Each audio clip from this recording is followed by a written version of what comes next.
Dans cette nouvelle vidéo, nous allons voir les systèmes d'exploitation. Ok, comme système d'exploitation, nous allons d'abord énumérer plusieurs, comme Windows, qui est dans sa traduction en français qui veut dire fenêtre. Donc c'est un système de fenêtre. Le second est Linux. Nous avons les systèmes Linux comme Kali Linux et autres. Les systèmes MacBook, nous avons l'exemple de Sierra. Et les systèmes MacBook sont les plus utilisés pour les Mac, les machines Macintosh, les iMac et bien d'autres. Et Linux est généralement utilisé pour les lignes de commande, qui est un système très complexe, pas facile à saisir. Beaucoup ne l'aiment pas trop parce que il est complexe. Le système le plus utilisé, le plus aimé est Windows. Et c'est en quelque sorte le système qui est au sujet aujourd'hui. Nous allons définir d'abord c'est quoi un système d'exploitation. Un système d'exploitation est le premier programme qui est installé dans un ordinateur, le permettant d'être utile ou bien qui rend cet ordinateur utile et utilisable par tous. C'est pourquoi on l'appelle encore exploitation, système d'exploitation. Il permet d'exploiter la machine. Parce que sans un système d'exploitation, vous ne pouvez rien faire sur un ordinateur. Vous allez allumer l'ordinateur et il va rester là, vous regardez comme ça. Parfois, il va même biper. Je referai une vidéo dans laquelle je vais mieux expliquer les différents pannes qu'on peut dépister sur un ordinateur en fonction des bips. Ok, sans toutefois tarder, nous allons parler des Windows aujourd'hui. Les systèmes d'exploitation Windows mis sur pied par Bill Gates, le propriétaire de Microsoft. Bill Gates qui a en quelque sorte été l'homme le plus riche au monde il y a une époque, même comme aujourd'hui il est remplacé par Elon Musk. Ok, nous allons voir donc le système d'exploitation, l'ancêtre de tous ces systèmes-là, qui est le plus, bon, on peut dire, un des plus vieux systèmes qui a jamais existé. Le suivant est Windows 2000. Ces deux systèmes vont en réalité sur des machines comme des Pentium 0 ou bien Pentium 1. Bon, tout ça, ça va de soi. Donc, les Pentium 0 et Pentium 1, non, et Pentium 1, oui, encaissaient des systèmes tels que Windows 2000 et Windows 98. Ces systèmes sont conçus pour des machines vraiment anciennes. C'est pourquoi ces systèmes ont été conçus à l'époque des machines telles que Pentium 1 et autres. Je profite de cela pour vous faire part de la petite remarque que j'ai eu à faire auprès de mes clients et aussi auprès de certains qui se prennent pour des maintenanciers, qui se permettent d'installer n'importe quel système dans n'importe quelle machine. Je vous dis que ce n'est pas la meilleure chose à faire. Pour installer un système d'exploitation dans une machine, vous allez d'abord prendre soin de faire connaissance avec cette machine. Vous allez prendre connaissance de l'ordinateur en question pour savoir quel est son processeur, quel est sa RAM, quelle est sa carte graphique. Quand je dis quel est son processeur, quelle est sa RAM, quelle est sa carte graphique, c'est en quelque sorte quelle est la qualité de la carte graphique, quelle est la puissance de la carte graphique, quelle est la qualité du processeur, quelle est la puissance du processeur, quelle est la qualité, bon, le disque dur, ça importe peu, même si vous avez un disque dur de 40 Go, vous pouvez installer n'importe quel système. Vous avez un disque dur de 10 Go ou bien de 16 Go, ce sont des trucs qu'on ne voyait qu'à l'époque. Vous pouvez installer n'importe quel système. Bon, le matériel le plus important est la carte graphique, le processeur et bon, le reste, ça vaut pas la peine. Les deux matériels phares, nous avons le processeur et la carte graphique. Ok, sans toutefois tarder, nous allons poursuivre avec la liste de nos systèmes d'exploitation. Le suivant est Windows XP Service Pack 3. Le Service Pack 3 est... Non, le Service Pack 2, autant pour moi.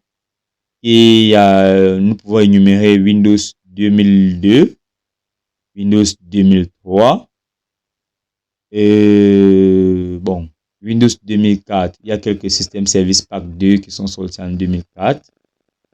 Et Le reste sont des systèmes de service pack 1. Le pack 1, c'est 2098. Ce sont les services pack 1, donc qui allaient dans les Pentium 1 et Pentium 0. Donc, la suite, c'est le service pack 2 qui allait dans les Pentium 3 et c'est un Pentium 4.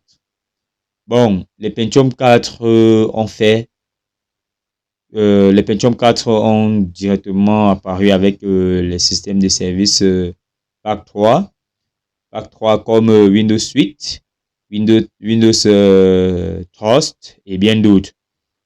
Bien après ça, on a pu continuer avec les packs et on a directement entamé avec Windows 7, qui est un système qui a intégré les Windows Service Pack 3, tel que Suite et Trust. Donc, nous avons aussi donc le service Windows 7, qui est un système d'exploitation qui est conçu généralement pour les dual-core. Quand on dit dual-core, c'est déjà, quand on parle de Pentium 1, c'est une machine ayant un processeur qui a un cœur. Quand on parle de dual-core, c'est une machine qui a un processeur ayant deux cœurs. Donc, en réalité, les Windows 7 sont des processeurs prévus pour des machines ayant deux cœurs précisément. Bon, beaucoup installé Windows 7 sur certains Pentium 4, mais ça ne vaut pas la peine. Il faut que ce soit un Pentium 4 qui était un peu plus récent à l'époque, donc qui a une configuration un peu élevée. Quand il parle de configuration un peu élevée, c'est configuration matérielle. Donc, Windows 7 passe directement dans les dual-core, qui est aussi bien dans les dual-core. Vous installez un système Windows 7 dans un dual-core, vous n'avez pas de souci, la machine ne bug pas, ça passe rapidement, tout est nickel. Si vous avez les bonnes configurations telles que RAM et carte graphique, tout est tranquille. Ok. Les Core i3 ont apparu avec Windows 8. Core i3 première génération Windows 8. Core i3 deuxième génération Windows 8. Mais à partir de la quatrième et la cinquième génération, vous êtes obligé d'installer Windows X. Donc, Core i3, Core i5 sont des systèmes qui ont connu Windows X, Windows 8, bon, Windows 8 pour les générations un peu antérieures, Windows X pour les générations un peu avancées. Ok, vous pouvez bien installer Windows X dans un Core i3 peut-être de première génération, mais vous allez faire l'effort d'avoir un Core i3 un peu avec une qualité graphique un peu bonne, un processeur aussi bon. Donc, vous allez voir le Core i3 avec des systèmes tels que Windows X. Ok, le système le plus récent est le Windows 11. Windows 11 c'est le système le plus récent, le système le plus utilisé, même actuellement. Mais le plus utilisé pour des personnes qualifiées, quand je dis des personnes qualifiées, des personnes ayant des ordinateurs puissants. Pas toujours très puissants, mais quand même qui a une configuration minimale que demande Windows 11, tel que les processeurs graphiques Intel UHD avec les cartes graphiques ayant les cartes graphiques Intel UHD. Bon, pour le processeur, ça dépend de la génération du processeur. Si vous avez un processeur avec une génération N et une génération R, vous pouvez bien installer Windows 11. Les générations varient. Vous pouvez voir génération G, génération L, génération M, génération D. Ça dépend de la période dans laquelle votre machine a été conçue. Donc, pour installer chaque système dans un ordinateur, je tiens à me répéter là-dessus. Pour installer chaque système dans un ordinateur, vous allez d'abord vérifier les composants de cet ordinateur. Quand je parle de composants, j'appuie encore là-dessus. Je parle ici de composants comme carte graphique, processeur. Le reste, vous pouvez jongler. Comme RAM et autres, vous pouvez jongler. Bon, je vais aussi me répéter légèrement ici par rapport au disque dur. J'ai dit tout à l'heure, par rapport au disque dur, vous pouvez mettre n'importe quel disque dur, ça ne dérange pas. Mais cependant, il y a aussi une qualité de disque dur qui est presque nouveau sur le marché. Bon, c'est un peu ancien, mais pour certains, beaucoup ne connaissent même pas d'abord. Je voulais parler des disques durs SSD encore ici. Déjà, j'ai fait une vidéo où j'expliquais mieux les SSD à l'intérieur.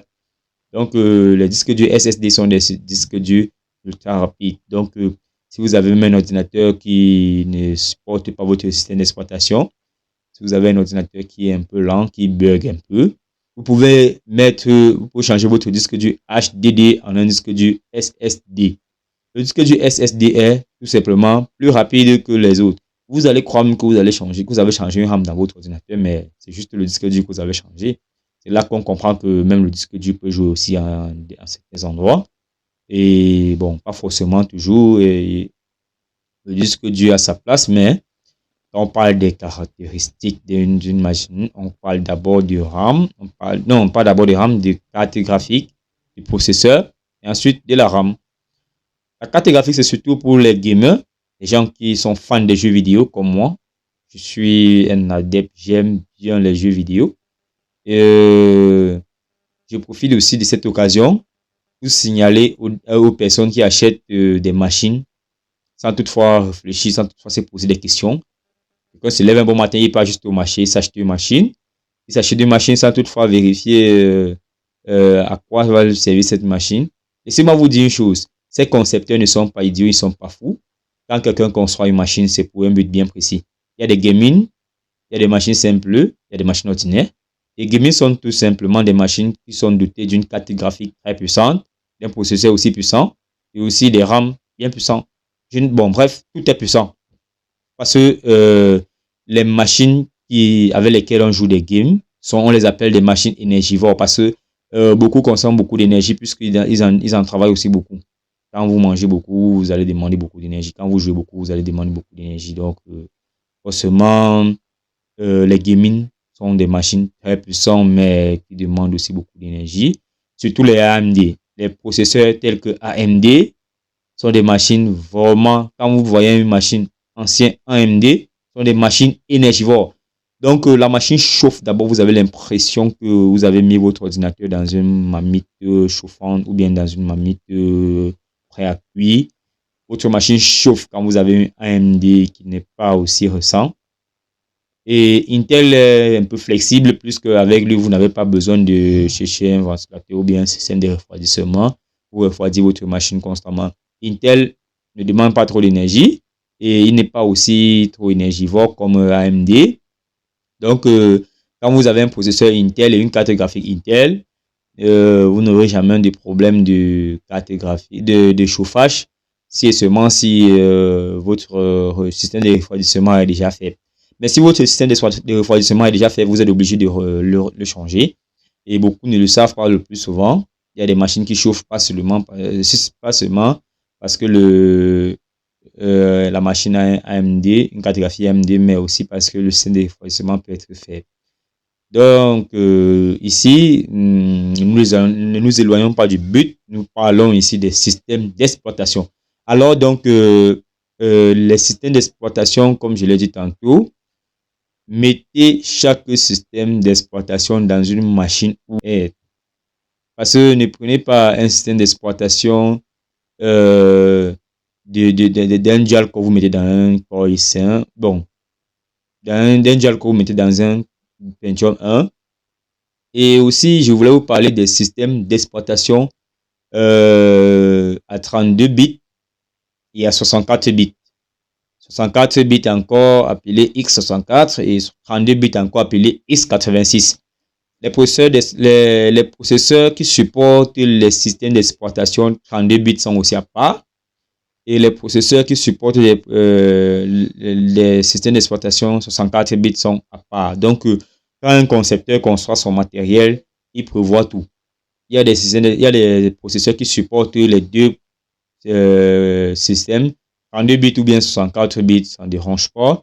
Mais il y a des processeurs que vous ne pouvez pas installer un système d'exploitation à 64 bits à l'intérieur. Votre machine va bugger. Vous n'allez même pas faire l'installation parce que ça va bloquer un niveau. Donc, comme je vous ai dit, remettez à César ce qui appartient à César. Donc, ne mettez pas n'importe quel système d'exploitation dans une machine sans toutefois regarder la configuration de cette machine. Déjà, quand vous voulez télécharger un système d'exploitation, on vous montre la fiche technique de ce système d'exploitation. Le processeur demandé, la carte graphique demandée, ils appellent ça souvent caractéristique minimale, caractéristique maximum, caractéristique optimum et autres. Donc, vous voyez généralement ça quand vous voulez installer les jeux vidéo. Quand vous voulez installer un jeu vidéo dans une machine, généralement, si vous regardez les settings de ce jeu, vous allez voir caractéristiques minimales, caractéristiques optimales, caractéristiques maximales. Donc, ce n'est pas au hasard. Ce n'est pas un jeu de hasard. Vraiment, quand vous voulez installer n'importe quel système dans une machine, aussi les jeux, quand vous voulez installer n'importe quel jeu dans une machine, rassurez-vous que votre machine peut supporter. Ne l'installez pas aussi simplement. Ok, s'il y a une chose que j'ai dit dans cette vidéo qui ne tient pas la route, je demande aux personnes de bonne moralité de juste laisser un commentaire, m'apporter des modifications. Je reçois des modifications puisque une personne qui apprend, une personne qui veut grandir, qui veut s'améliorer, doit accepter les mises à jour, doit accepter les corrections, doit accepter tout ce qui va avec. Donc, je demande vraiment à des personnes qui parlent du même langage, qui parlent le même langage que moi, de laisser des commentaires, de faire des ajouts à ce que j'ai oublié et aussi de laisser des commentaires, même si il y a des incompréhensions, si il y a des choses que vous ne comprenez pas normalement, faites-moi juste part dans les commentaires et j'y répondrai. Donc, vraiment, je tiens justement à remercier beaucoup qui se sont abonnés à ma chaîne tout récemment. Et je tiens aussi à remercier ceux qui ont regardé la vidéo jusqu'à la fin. Bon, pas la vidéo, mais qui ont regardé mes précédentes vidéos jusqu'à la fin. Merci vraiment beaucoup. Vous m'encouragez et vous me donnez la force de continuer. Et je tiens ici aussi à exhorter beaucoup de personnes à partager les vidéos. Parce que plus vous partagez, plus on aide les autres. Ne prenez pas des petits secrets, des petites astuces et vous asseyez là-dessus. Puisque si moi j'avais pris la peine de m'asseoir sur mes astuces, sur mes petites techniques, je ne devais pas être ici en train de partager avec vous.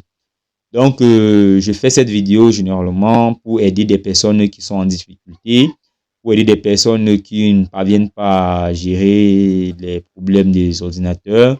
Je suis maintenancier et je suis mieux placé pour donner des conseils à des personnes qui ne s'y connaissent pas dans le domaine. Donc, si vous